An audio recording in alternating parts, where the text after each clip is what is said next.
Hello बच्चों, let's read this question. The question says match list 1 with list 2. List 1 में दिए गए options को हमें list 2 में ऑप्शंस में से उनको मैच कराने हैं according to their right definitions and 4 options नीचे दिए गए हैं तो हमें सही ऑप्शन को सिलेक्ट करने हैं. Given A lenticels, B cork cambium, C secondary cortex and D cork. So to answer this question, let us understand the key concept of this question. Here, the key concept is cork cambium.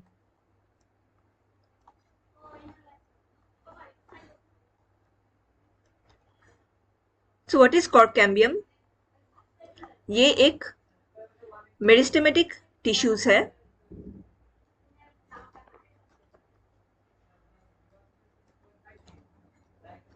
And ये form होते हैं cortex region में.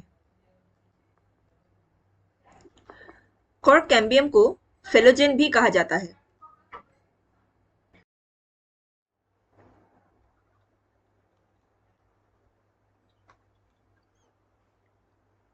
Now cork cambium का function क्या होता है? It produces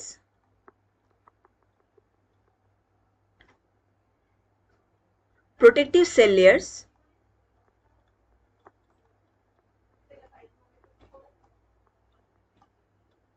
during secondary growth.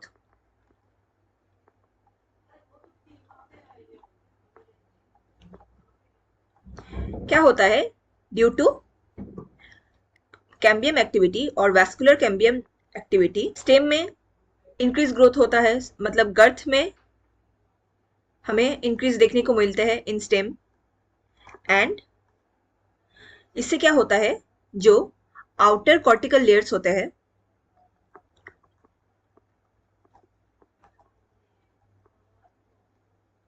इसमें हमें outer cortical layers and epidermal cell में भी हमें सर्टेन क्रैक्स या होल्स देखने को मिल जाते हैं. तो इन्हीं को रिप्लेस करने के लिए कॉर्क कैम्बियम का ग्रोथ जरूरी होता है. नाउ कॉर्क कैम्बियम ये क्या करते हैं?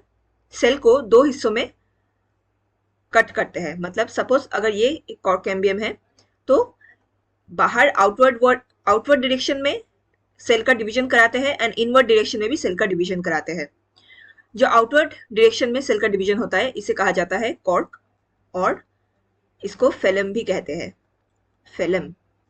एंड जो इनर साइड में सेल डिवीजन होता है इसे सेकेंडरी कॉर्टेक्स कहते हैं या फिर इसको फेलोडम भी कहते हैं.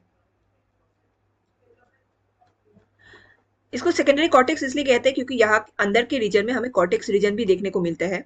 दैट्स वाई इसका नाम सेकेंडरी कॉर्टेक्स पड़ा है. एंड ये हमारा कॉर्क कैम्बियम है और इसको हम फेलोजन कहते हैं. सो फेलम, फेलोजेन एंड फेलोडम ये तीनों एक साथ कंस्टिट्यूट करते हैं पेरिडर्म को, या इनको तीनों को एक साथ कहा जाता है पेरिडर्म. नाउ कॉर्क कैम्बियम होता है और फेलोजेन होते हैं. It is also responsible for formation of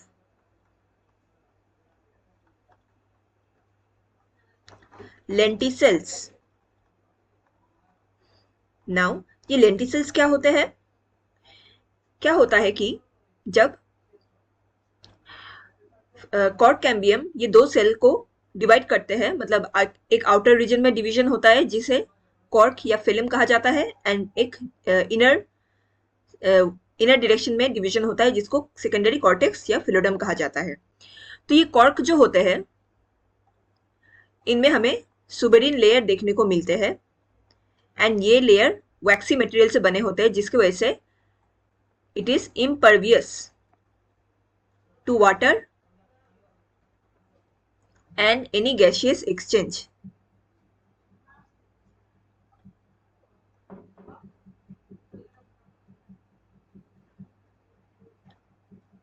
सो इससे क्या होगा? अगर स्टेम को बाहर से, मतलब कॉर्क का लेयर इसको सराउंड करके रखे हैं, तो बाहर से अगर कोई एयर या वाटर सेल के अंदर एंटर ना कर सके तो cell it will die eventually. तो इसके लिए फिलोजन क्या करते हैं, ये आउटर कॉर्टिकल रीजन में जो एपिडर्मल सेल है उनमें सर्टेन पोर्स फॉर्मेशन करते हैं।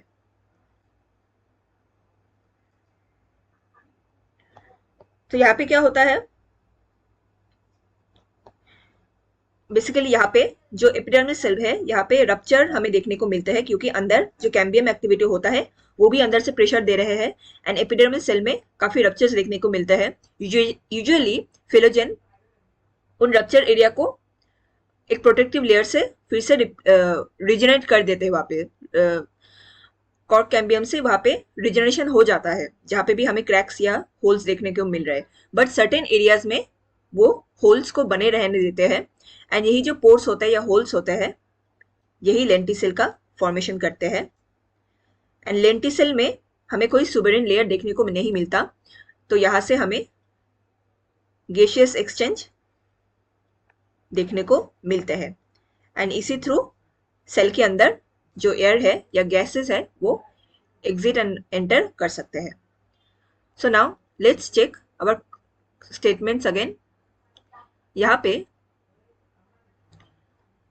लेंटिसेल जो है ये मैच करेगा with exchange of gases, that is A will be matched with 3। Cork cambium इसको फिलोजन भी कहा जाता है, so B will be matched with 1। C secondary cortex को कहा जाता है फेलोडम एंड डी कॉर्क ये मैच होगा 2 के साथ, क्योंकि कॉर्क में हमें सुबेरिन डिपोजिशन देखने को मिलता है। So the correct option here will be option A का 3, बी का 1, सी का 4 एंड डी का 2। I hope you understood it well. Best of luck.